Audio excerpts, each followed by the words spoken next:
Octobre 1969. Bonjour mon ami. Mon esprit me parle sans cesse ici. Peut-être que c'est ça le Népal pour moi.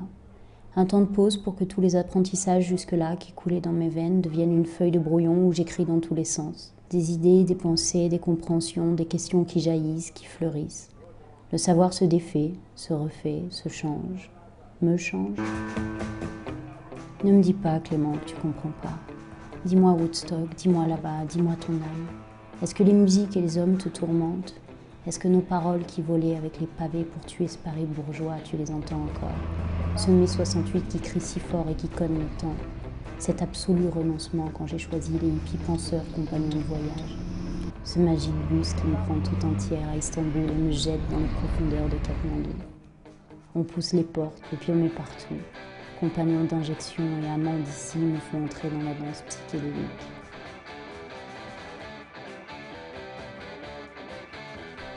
Et la drogue qui amène les voyageurs dans les délires aussi éternels que les neiges de l'Himalaya.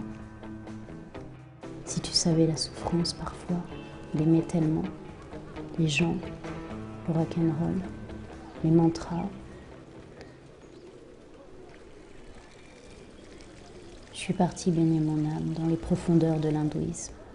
J'ai regardé par-dessus sur le muret un corps vide, entouré de tissu orange, prendre feu.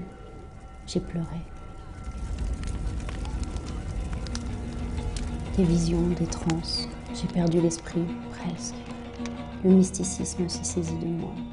Un détachement suffisant pour aimer le monde et s'y engouffrer, pour apprendre la compassion, pour évoluer, comprendre, avancer, grandir, rencontrer le grand maître, abandonner ce qui nous font stagner, laisser le futile, ne plus être une proie, quitter les peurs, aimer nos amis différemment, redéfinir le sexe, connaître de nouvelles pratiques, entendre les secrets de la vie. Clément, comment tout quitter? Tous les jours ce combat. Fumer des clopes avant de descendre jusqu'au stupa ou dormir les cendres d'un Bouddha. Mes mains qui deviennent outils de Dieu et se rappellent les pouvoirs de mes anciennes vies. Et pourtant, j'aime boire des cafés et écouter Jim Morrison. Juste pour les émotions. Pour les émotions. Gurdjieff me bouleverse. Tu es dans les conditions où le désir de ton cœur peut devenir la réalité de ton être.